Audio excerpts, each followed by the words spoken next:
Passamos para o tema Gestão da Rede Credenciada, da reestruturação à sustentabilidade. Convidamos ao palco Francisco Augusto Cur Santos, graduado em enfermagem, especialista em auditoria e saúde e administração de empresas. Consultor da Equalis Saúde, com mais de 20 anos de experiência no mercado de saúde, atuando na gestão da rede credenciada, auditoria e qualificação de serviços.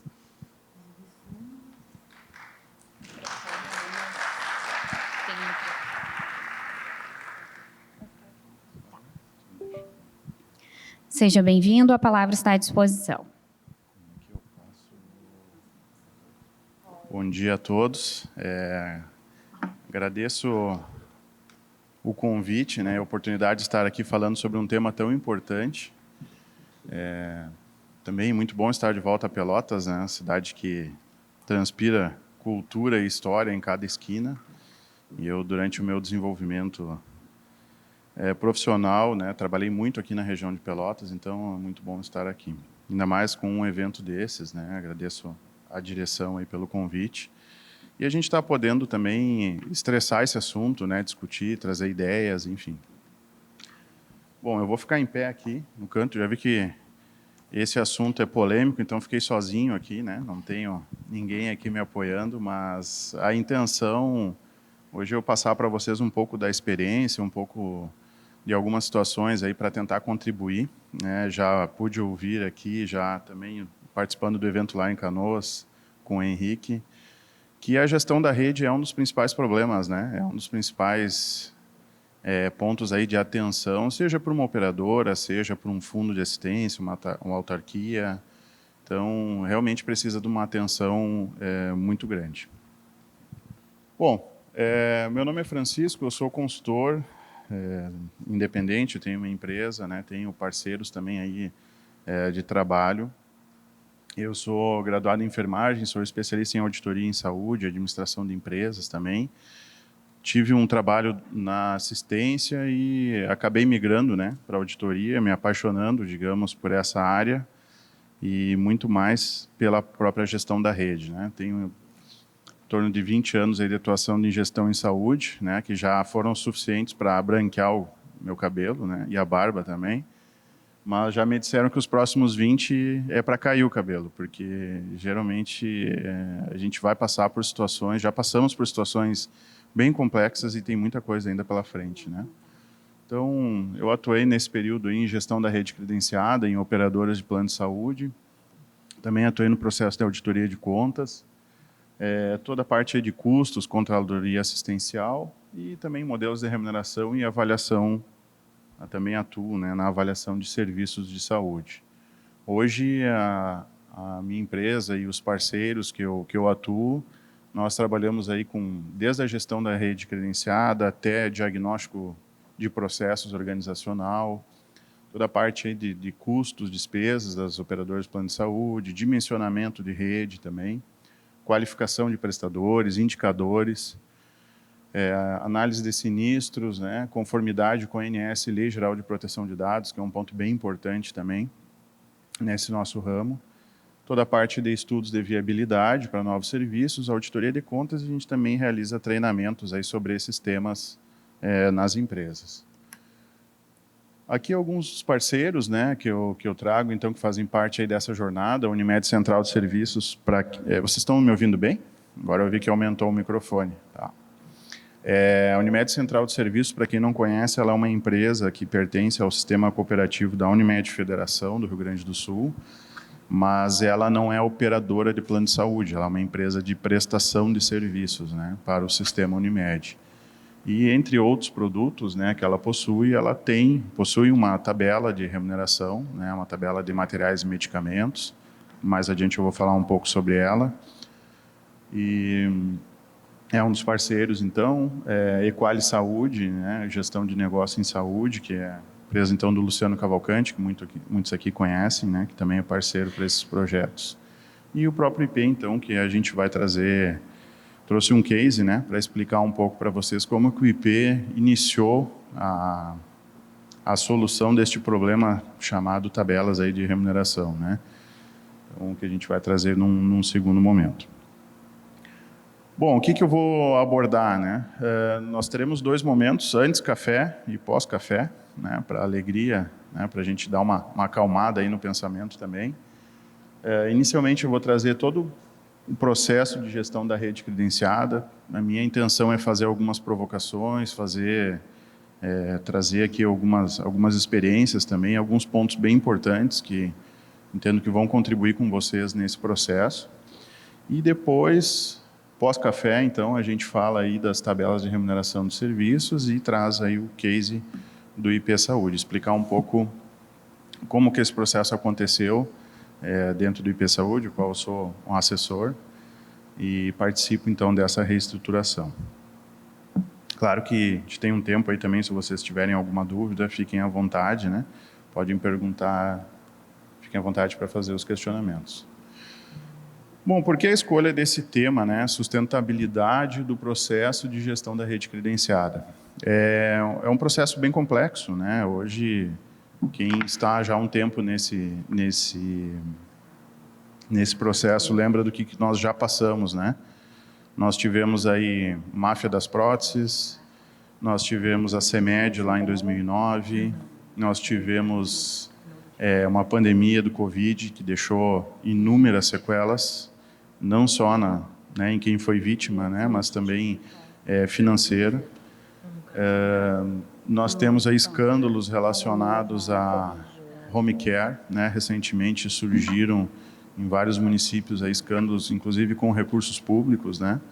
Então, esse meio ele é bem complexo, a gente todo dia está aprendendo, todo dia a gente está vivenciando alguma situação que é preocupante, e a mensagem também que eu quero passar para vocês aqui como gestores, né, de um recurso público, a importância que tem a gente estar atento a algumas legislações, a alguns pontos que a gente possa mitigar aí esses acontecimentos. Tá? Então, essa rede credenciada, acredito que para que ela seja sustentável, ela tenha que passar por esses 4 pontos. Tá? E cada ponto alimenta o próximo, e assim por diante. E assim a gente vai rodando ciclos, vai revendo, vai atualizando, né?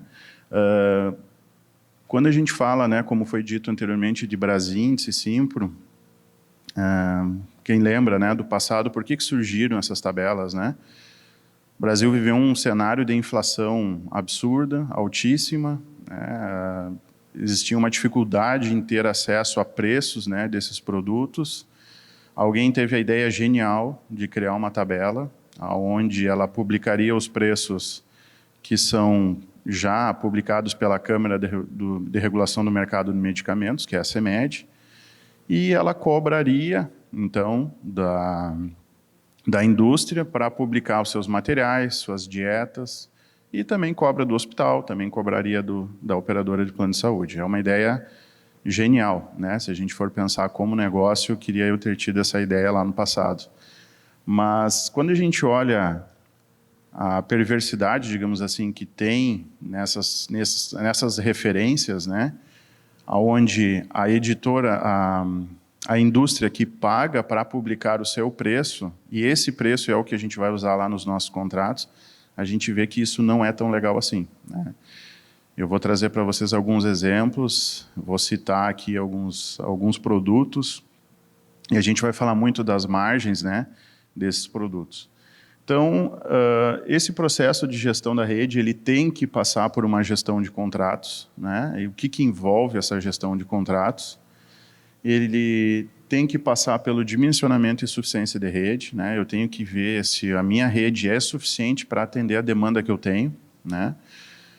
Ok, eu não tenho que dar cobertura para todo o rol de procedimentos da ANS, eu não tenho regulação pela ANS, mas dos procedimentos que eu me proponho, né, que estão contemplados aqui no meu rol, eu estou conseguindo entregar, né? A gente vai falar um pouco sobre isso. A qualidade da assistência, né? E aqui eu trago um exemplo do Covid, né? Que eu vivenciei muito de perto toda a parte assistencial e todos os resultados que o Covid deixaram, né? Eu trabalhava numa empresa privada na época, mas o Covid, além da tristeza que nos deixou, né? De muitos entes queridos que se foram, ele deixou um legado ruim, né? Um legado de desassistência, de baixa qualidade, de índice elevado de infecções que a gente tem que tratar até hoje, né? Quando a gente olha as contas hospitalares, antes do Covid, qual era o principal antibiótico, né, que nós tínhamos lá? Talvez era um pipetazo, um meropenem.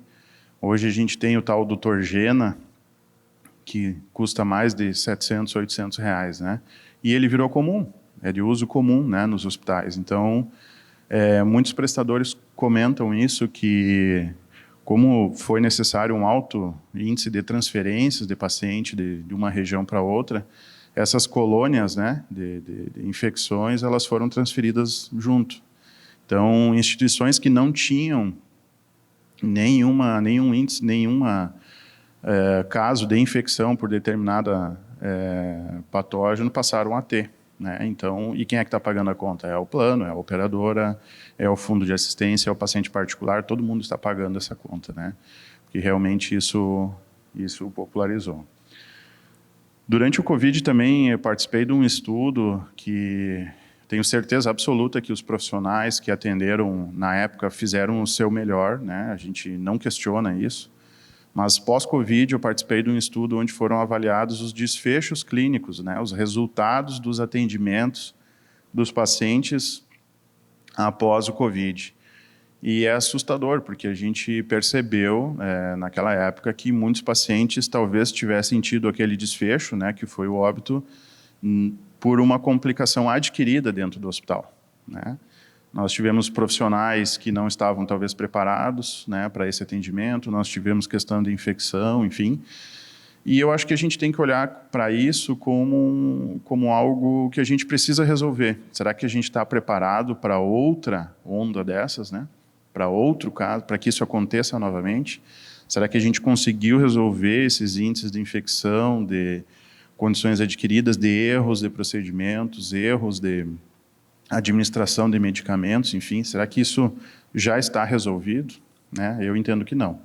Então, a gente precisa pautar essa qualidade assistencial como um indicador também para o nosso olhar. E toda a parte de custos, né, controle de custos, tem uma frase que eu não sei quem é o autor, mas ela diz que a gente só consegue mudar aquilo que a gente consegue medir.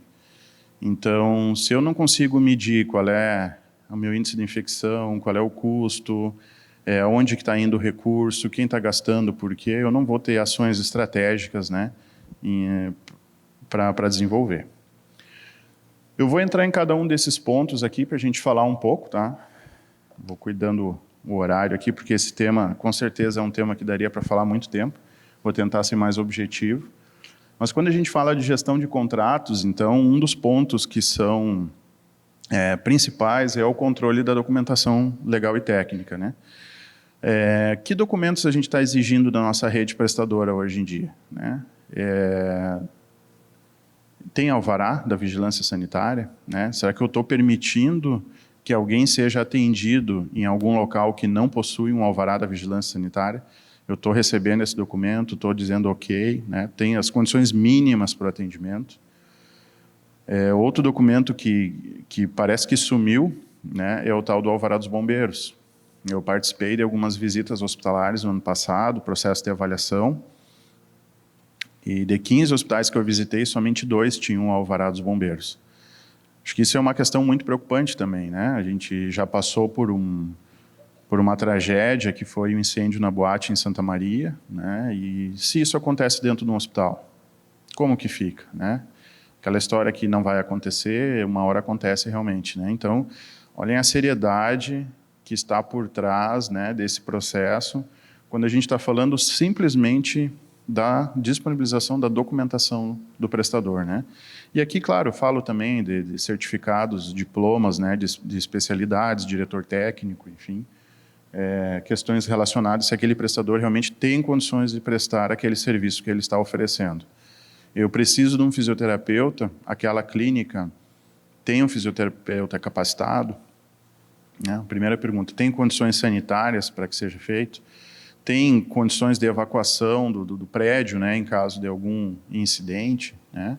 Que equipamentos ela utiliza? Faz a manutenção desses equipamentos? Né? Possui algum algum cronograma de manutenção de equipamentos. Então, tudo isso a gente tem que pensar quando a gente está olhando para a documentação legal e técnica.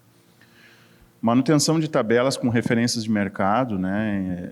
Aqui eu trago um modelo sólido, o que vai nos sustentar a longo prazo, que tabelas eu vou utilizar. A gente não vai se sustentar com Brasíndice. Infelizmente, em Brasíndice Simpro não é possível que a gente consiga se sustentar. Vou trazer para vocês alguns dados depois, mas quando a gente tem um recurso limitado e esse recurso tem que ser distribuído entre os diversos serviços, né, que são prestados, se eu colocar esse recurso em cima de material e medicamento, vai faltar para alguém, isso é certo. O médico vai ficar insatisfeito porque está recebendo pouco, o profissional, o laboratório, o serviço de imagem, enfim. Então, a gente precisa pensar que essas tabelas tenham alguma referência, tenham manutenção também, né, e que elas tenham, sejam um modelo sólido, possa ser auditável também, porque nós estamos falando aqui de recursos públicos, né? Então, isso tem que ser possível de ser auditado. Modelo de remuneração atrativo, desde que eu iniciei nessa área, eu sempre escutei que o nosso famoso fee for service ia acabar, que o fee for service não se sustentaria, e a gente não conseguiria sobreviver com esse modelo de remuneração, e a gente está até hoje. Já se passaram aí 15 anos, provavelmente, desde a primeira vez que eu escutei isso, e a gente está sobrevivendo, né? O nosso fee for service é o buffet livre, né? O paciente entra no hospital e a gente paga a conta conforme o que ele consumir. Tá? E hoje, né, eu também vou falar um pouco sobre o modelo de remuneração, mas eu tenho a plena convicção que um fee for service bem ajustado, bem equilibrado, ele é melhor do que muito pacote, do que muito bundle, né, do que muito diária global, do que outros modelos de remuneração. Então, a gente tem que fazer o dever, né, pelo básico, ajustar a nossa tabela, ajustar a nossa qualidade, ajustar a remuneração dos serviços, para que a gente tenha um modelo atrativo. Regras e condições sustentáveis, né, a gente vai falar um pouco também sobre legislação da ANS. É claro que, quando a gente tem um olhar profundo, a gente não tem essa obrigatoriedade, mas a ANS publicou algumas resoluções específicas sobre modelos contratuais com a rede prestadora, e acho que vale a pena a gente usar os bons exemplos, né? Pegar o que é bom da ANS, já que a gente não precisa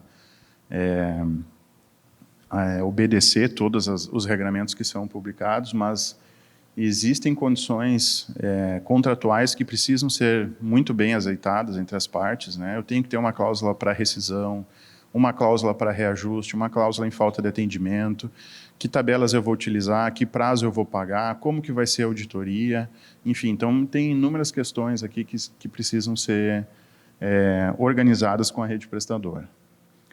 Equipe técnica, né, eu acho que esse é um dos maiores desafios também quando a gente fala de rede credenciada, pessoas capacitadas para desempenharem essa função. Aqui, eu me recordo que eu tive um colega que ele era vendedor de plano de saúde e ele passou a atuar na área de gestão da rede credenciada e não se adaptou. Então, porque o perfil é diferente, né? Aqui a gente está comprando um serviço, né? Eu gosto de ver dessa forma. Eu, como alguém que está fazendo relacionamento à rede prestadora, estou indo até um hospital, eu estou comprando o serviço desse hospital, estou comprando o serviço do laboratório. E é diferente, muitas vezes, da venda, né?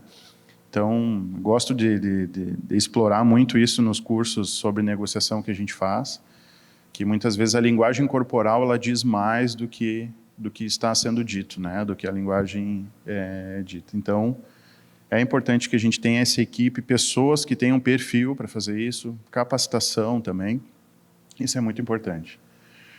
A construção do relacionamento com a rede prestadora não adianta, né? Nós estamos lidando com pessoas, né? Não são nossos inimigos.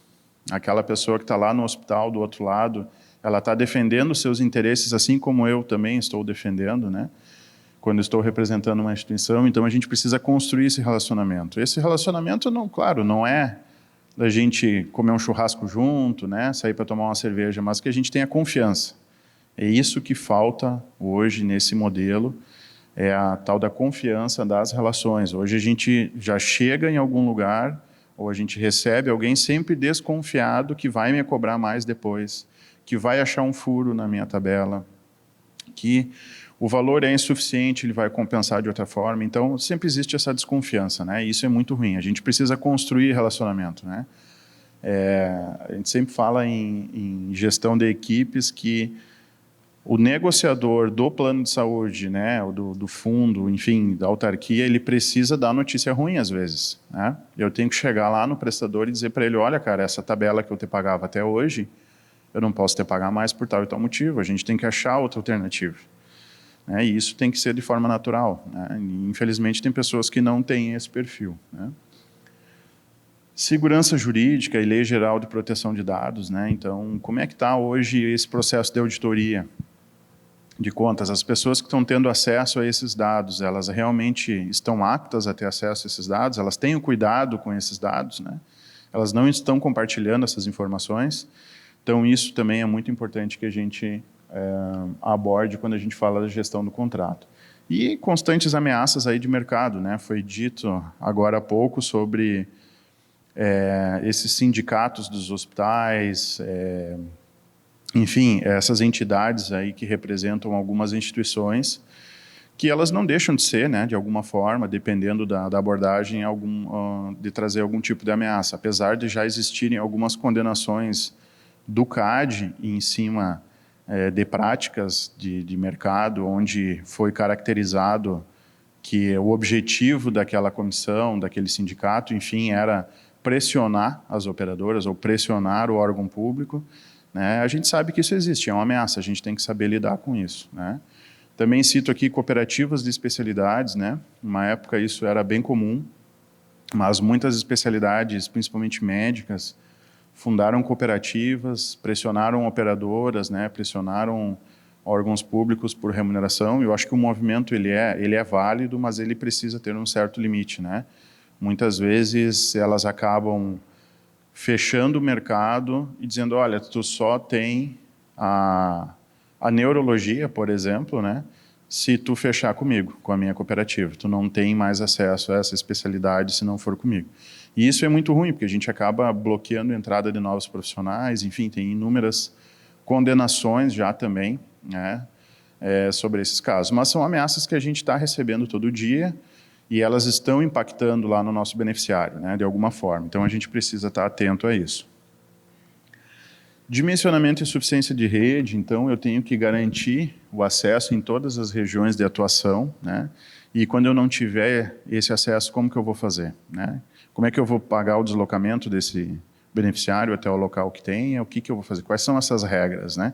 A Agência Nacional de Saúde também traz uma legislação específica muito importante, né? Muito interessante sobre isso, vale a pena ficar atento.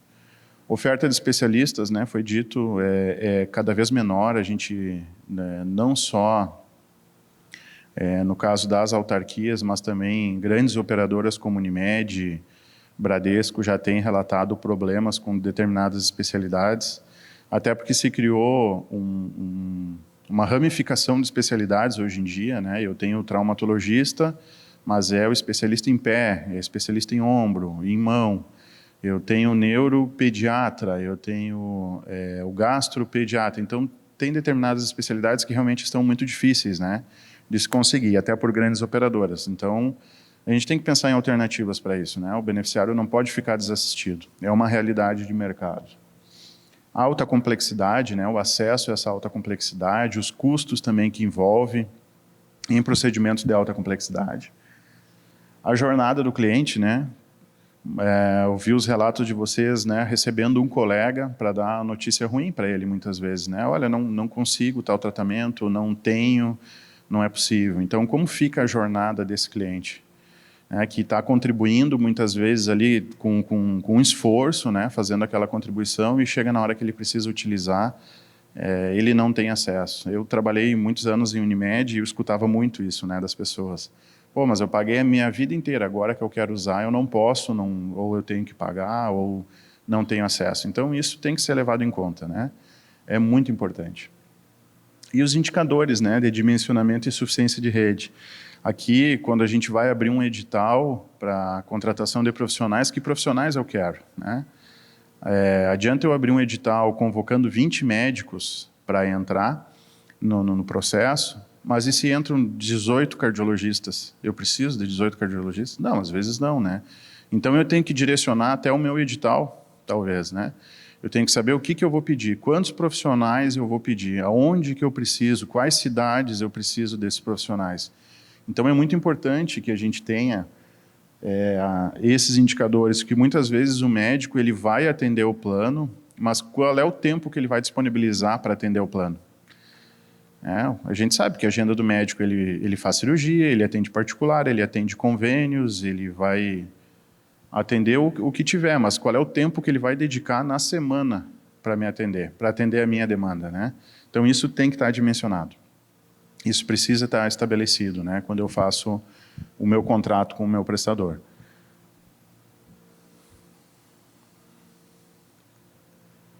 Qualidade assistencial, pessoal, aqui é um dos pontos talvez muito importantes, tão importante, né, quanto a gestão de contratos, mas hoje existe uma barreira da gente conseguir também controlar esses indicadores, né, com a rede prestadora. Existe uma resistência muito grande, né, porque isso possa ser utilizado contra, muitas vezes, até o próprio prestador, né.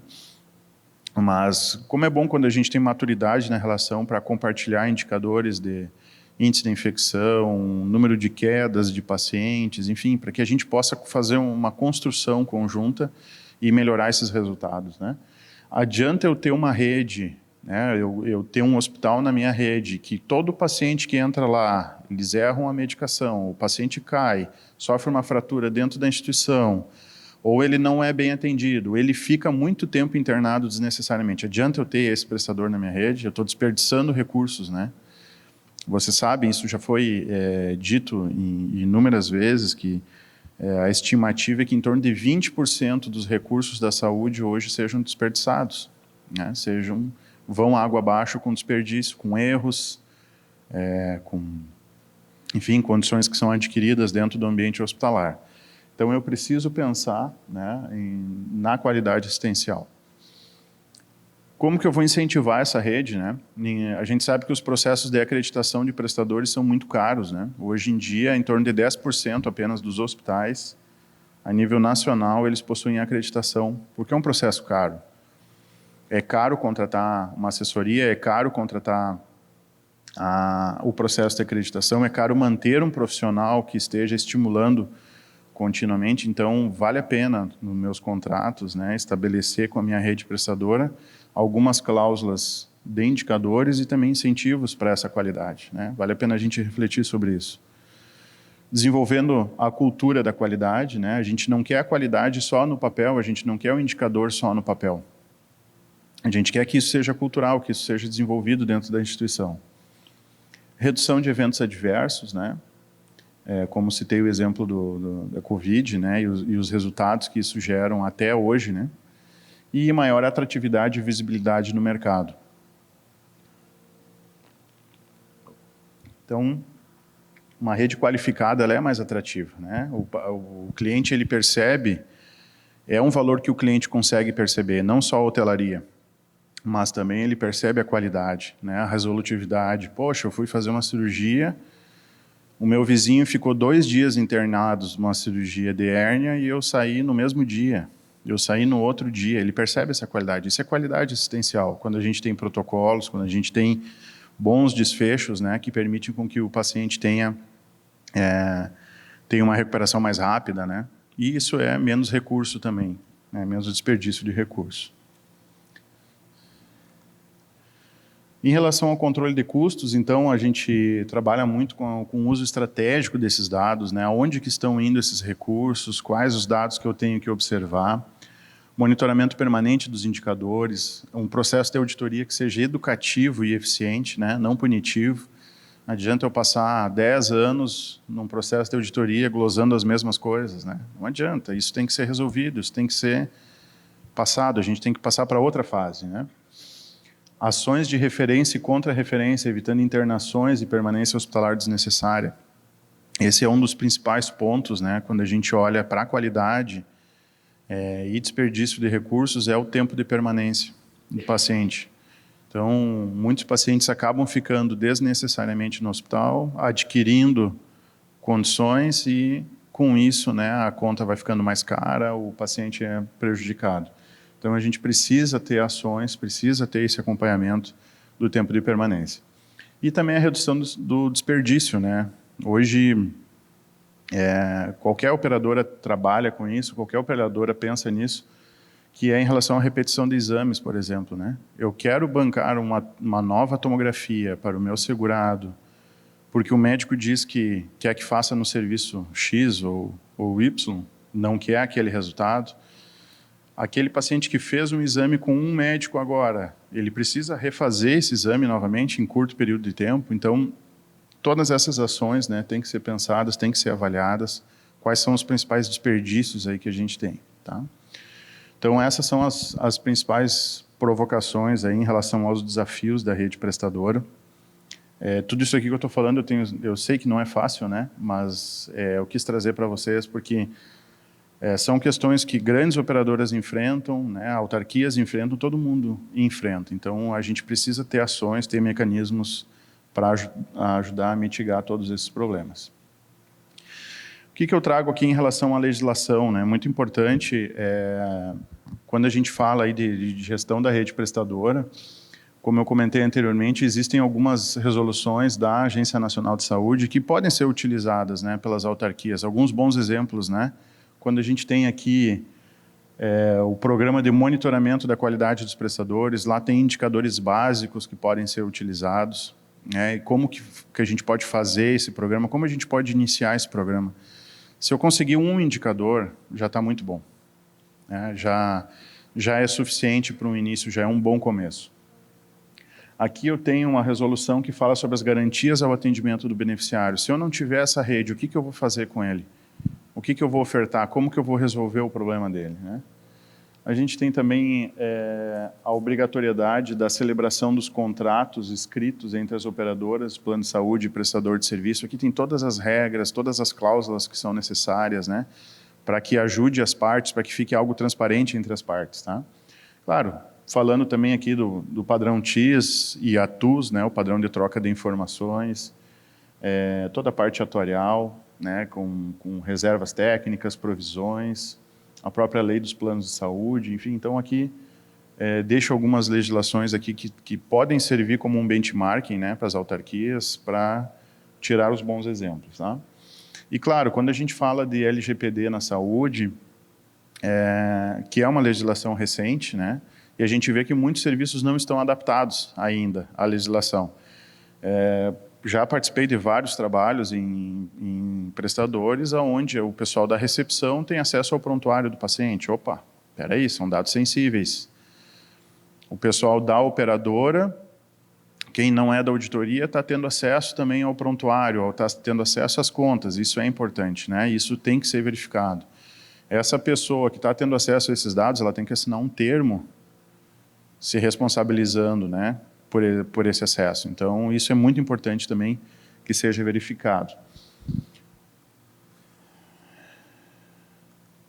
E aqui, pessoal, eu entro num tema extremamente complexo, né, extremamente em evidência também, que é um assunto que vem desde 2009, com a publicação da CEMED, onde fala que os hospitais e clínicas eles não podem lucrar com a venda dos medicamentos, tá? Então, esse assunto, 2009 foi um marco, né, na gestão da rede, pelo menos para mim, que antes de 2009 a gente fazia os contratos com Brasíndice, com Simpro, discutia ali alguma cláusula, né, um descontinho no Brasíndice, um descontinho no Simpro, e aí a vida ia indo, né? Com a entrada da CEMED 09, trouxe à tona uma legislação lá da década de 70, que fala que hospitais e clínicas não podem vender medicamentos. Não é essa a natureza jurídica dos prestadores, né? E aí, então, começaram algumas notícias, né? Trago duas principais notícias aqui. Também, né, uma notícia aqui do TRF4, falando que hospitais não podem lucrar com remédios, né? E aqui eu trago, então, um dossiê da legislação que trata sobre o assunto, né? Então, em 1973, foi publicada uma lei federal onde ela veda o comércio de medicamentos e materiais para os hospitais, porque não é da natureza jurídica dessas instituições a venda, a comercialização de materiais e medicamentos. E isso ficou esquecido por um bom tempo, né? Tanto que a gente vinha utilizando aí Brasíndice Simpro. E detalhe, não é só Brasíndice Simpro, a própria lista da CEMED, ela não deve ser utilizada na remuneração de hospitais, porque ela também tem margem lá dentro dos insumos. O objetivo dela é o comércio varejista. Esse reajuste da CEMED, o reajuste dos medicamentos, que ele é publicado todo ano, ele não se aplica às tabelas hospitalares, porque esse medicamento, vão me dizer, agora que a CEMED publicou 5% de reajuste, vão me dizer que um cloridrato de ondansetrona, que existe há 50 anos no mercado, precisa de reajuste de 5%, todo ano ainda? Claro que não, é um medicamento que já tem patente quebrada, é um medicamento que já tem números genéricos similares, enfim. Então, esse reajuste ele não é para a nossa relação com o prestador. Ele serve lá na farmácia, lá no comércio varejista. Então, essa legislação, ela volta, né, à tona com essa discussão, porque realmente a gente não pode, esses prestadores não podem obter lucro, né, com a venda desses insumos, e é óbvio que eu não posso chegar segunda-feira para o meu prestador e dizer, olha, a partir de agora é tudo preço de custo. Tá? Vamos pegar aí os teus medicamentos, vamos botar um preço de custo, vamos botar uma margem de comercialização em cima, e é isso que eu vou ter que pagar, enquanto eu estou pagando R$1.000 numa diária de UTI, por exemplo. É absurdo, né? Não dá. Então, tem que ser reequilibrada toda essa conta, né? O custo de uma UTI não é R$1.000, o custo de um quarto não é R$300, né? Então, a gente precisa fazer esse olhar também, né? Porque senão essa relação não se torna sustentável. Então, em 2003 também tem uma lei federal que regulamenta as infrações ao regime do mercado de medicamentos. Nós temos aqui o item 3, que é a resolução CEMED número 13 de 2009, que ela então foi o início de toda a discussão. Eu lembro de um colega que quando surgiu essa legislação, nós estávamos no escritório trabalhando e ele entrou na porta e disse, acabou o Brasíndice, pessoal. Cancela a assinatura do Brasíndice, sim, não tem mais. Mal sabia ele que nós íamos passar aí os próximos 10 anos, no mínimo, discutindo isso com a rede prestadora, né? Porque não é um tema fácil. Não é um tema fácil de resolver.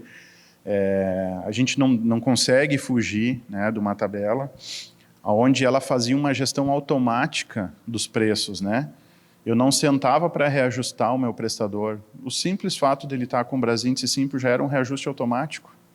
Porque todo mês tem produtos que sofrem reajuste, uma inflação criada, uma inflação artificial, né?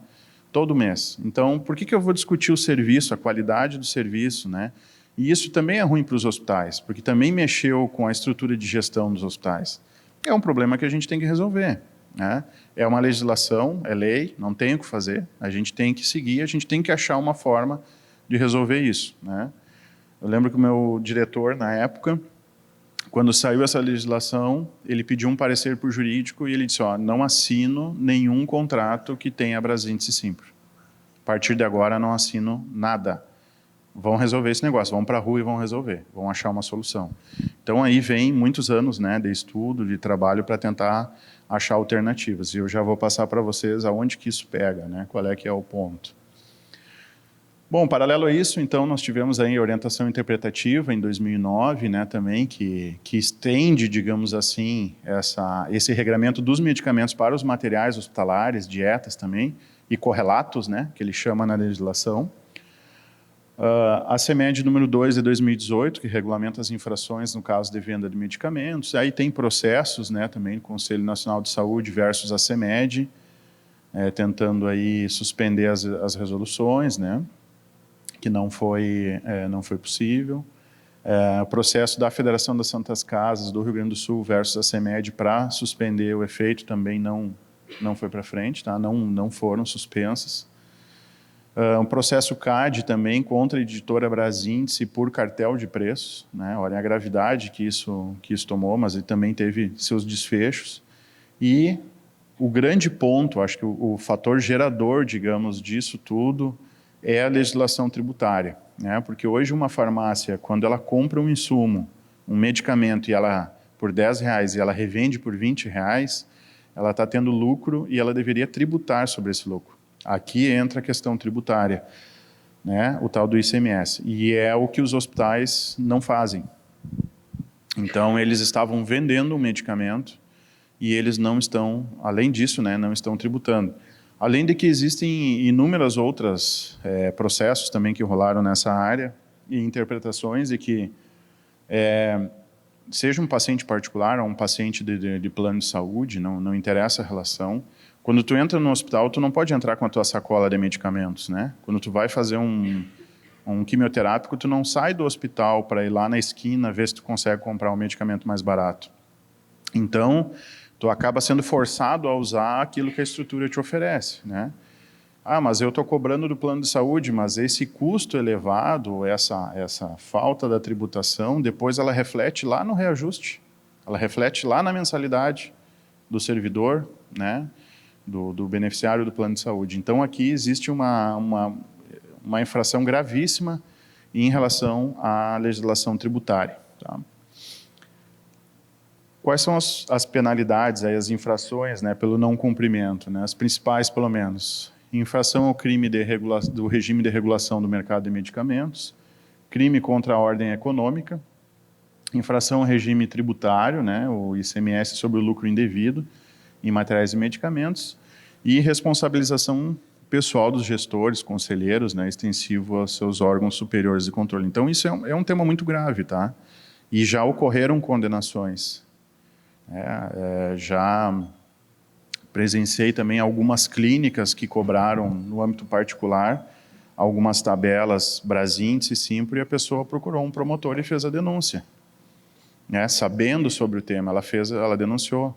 E aí, quando foram solicitadas notas fiscais, é que foi visto, então, que existia uma margem absurda, né, em cima destes itens. Então, pessoal, é um tema muito grave, tá? É um tema muito importante, a gente tem que ficar atento a isso, como gestor de recurso público, de um plano de saúde, de uma autarquia, enfim, o que for. Existe um apelo muito grande, tá, para essa legislação. Aqui eu trago nos principais exemplos, tá? Eu trouxe de propósito aqui, a gente já está quase finalizando aí para o café, estou quase estourando o tempo também, né? Ou já passei? Já passei, tá. Estou terminando essa primeira fase. Eu deixei propositalmente aqui alguns preços do Brasíndice de 2021, porque algumas pessoas, algumas empresas, né, com o passar do tempo, acabaram congelando edições do Brasíndice, ao invés de buscar alternativas, né, algumas tabelas.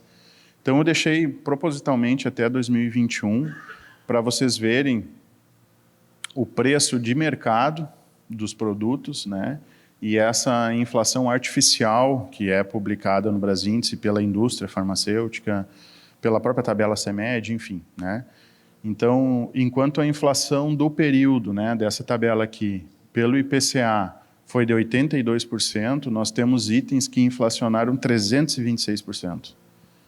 Então, eu digo para vocês, adianta eu pegar uma edição congelada do Brasíndice, lá de 2021, tá?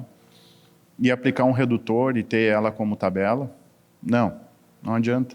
Porque um teve 326, o outro teve 439, um teve 160. Que desconto eu vou aplicar? Eu vou continuar gerando margem ainda, né, sobre os insumos. Então, esse é o principal ponto, tá? E é uma dificuldade a gente ter uma tabela própria, a gente tem que ter o cuidado para que esse produto, mesmo na tabela própria, ele não tenha margem, né?